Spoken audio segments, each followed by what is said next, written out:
Assalamualaikum warahmatullahi wabarakatuh. Perkenalkan, nama saya Rahayu Dia Lestari, mahasiswi semester 1, Program Studi Manajemen, Fakultas Bisnis dan Ilmu Sosial Universitas Dian Nusantara. Dalam kesempatan kali ini, untuk memenuhi tugas besar mata kuliah Matematika Bisnis, yaitu membuat video pembelajaran, saya akan membawakan materi penerapan fungsi linier pada permintaan, penawaran, dan juga keseimbangan pasar. Kali ini kita akan belajar apa yang dimaksud dengan fungsi permintaan, bagaimana cara menghitung fungsi permintaan, apa yang dimaksud dengan fungsi penawaran, bagaimana cara menghitung fungsi penawaran, juga apa yang dimaksud dengan keseimbangan pasar, dan bagaimana cara menghitungnya.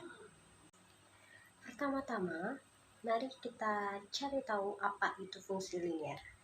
Fungsi linier adalah suatu fungsi yang sering digunakan oleh para ahli ekonomi dan bisnis dalam menganalisa dan memecahkan masalah dalam ekonomi.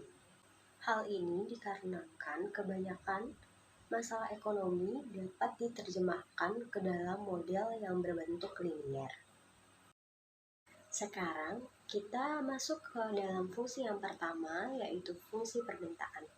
Fungsi permintaan adalah suatu persamaan yang menunjukkan hubungan antara jumlah produk yang diminta dengan harga produk. Dalam hukum permintaan, apabila harga suatu barang naik, maka permintaan terhadap barang tersebut akan turun. Sebaliknya, jika harga barang tersebut turun, maka jumlah barang yang diminta akan naik. Jadi, hubungan antara harga produk dengan jumlah produk yang diminta merupakan hubungan berlawanan arah atau terbalik. Sehingga, gradien atau kemiringan dari fungsi permintaan akan selalu negatif. Bentuk umum dari fungsi permintaan yaitu P sama dengan A min B Q, atau bisa juga Q sama dengan A min BP. A menunjukkan konstanta, B untuk menunjukkan kemiringan, P untuk menunjukkan harga produk, sedangkan Q untuk menunjukkan jumlah barang yang diminta. Nah, sekarang kita masuk ke dalam contoh soal. Di sini ada contoh soal, yaitu suatu barang jika dijual dengan harga 10.000 per buah, maka jumlah permintaan akan barang tersebut sebanyak 5.000 buah. Apabila barang tersebut dijual dengan harga lebih murah, yaitu 8.000 per buah, maka jumlah permintaan terhadap barang tersebut meningkat sebanyak 7.000 per buah. Bagaimana fungsi permintaannya? Kita masuk pada pembahasannya. Diketahui P1 sama dengan 10.000, P2 8.000, Q1 5.000, Q2-nya 7.000.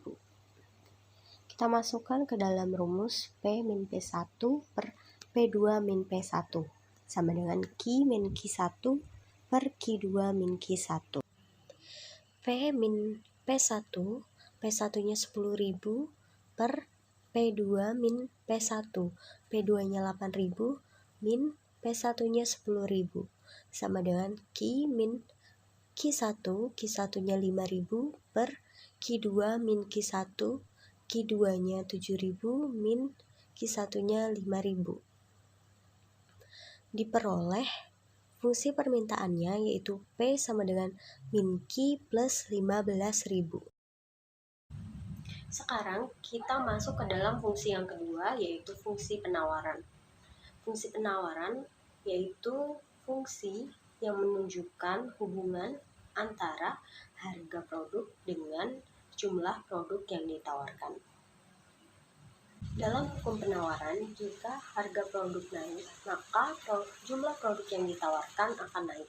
Sebaliknya, jika harga produk turun, maka jumlah produk yang ditawarkan turun.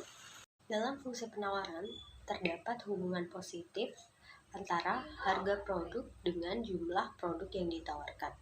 Maka, gradien atau kemiringan dari fungsi penawaran selalu positif. Fungsi penawaran ditunjukkan dengan rumus P sama dengan A plus BQ atau Q sama dengan A plus BP. Sekarang kita masuk ke dalam contoh soal.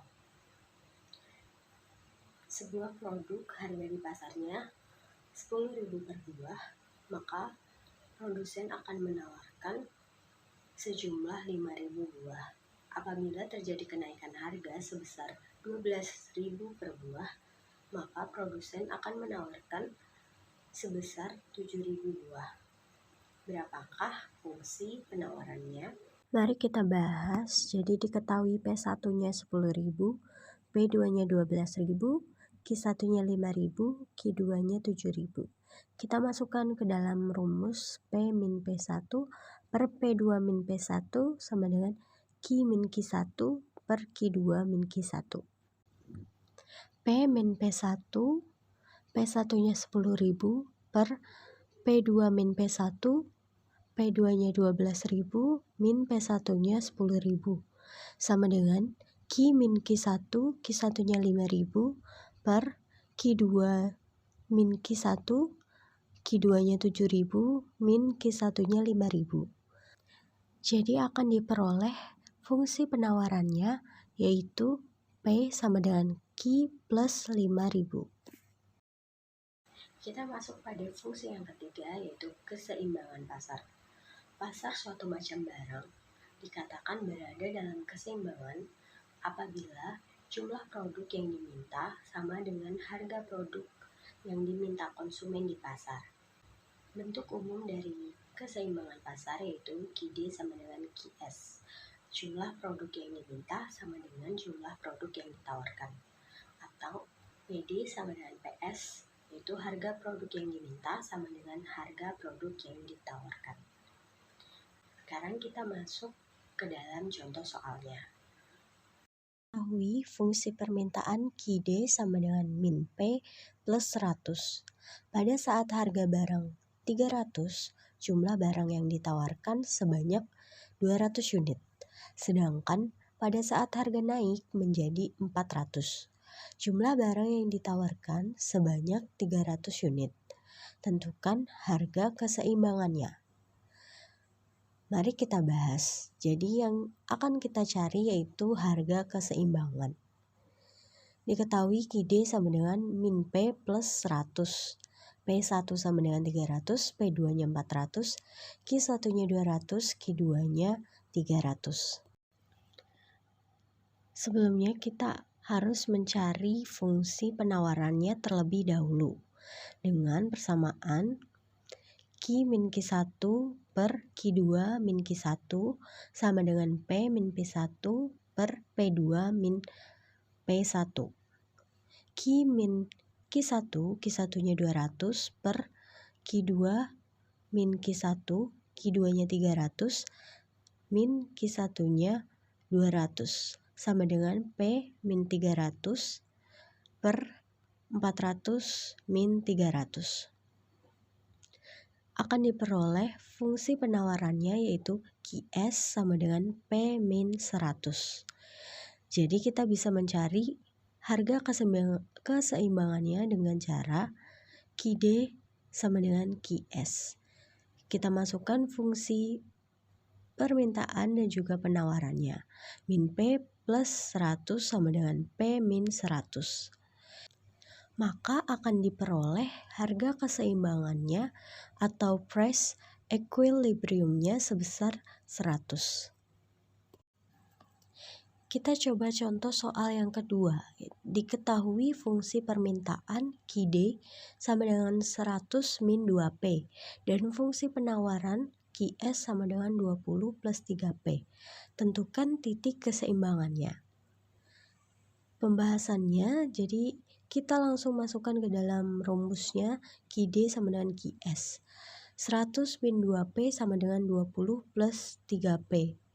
Kita pindah ruaskan variabelnya, jadi akan diperoleh PE sama dengan 16. Lalu kita substitusikan ke dalam fungsi permintaannya, Qd sama dengan 100 min 2P. Qd sama dengan 100 min 2 kali 16. Qd sama dengan 100 min 32. Qe sama dengan 68. Jadi, diperoleh titik keseimbangannya yaitu Qe dan Pe 68 dan 16. Sekian materi yang dapat saya sampaikan. Mohon maaf apabila masih banyak kekurangan. Terima kasih. Wassalamualaikum warahmatullahi wabarakatuh.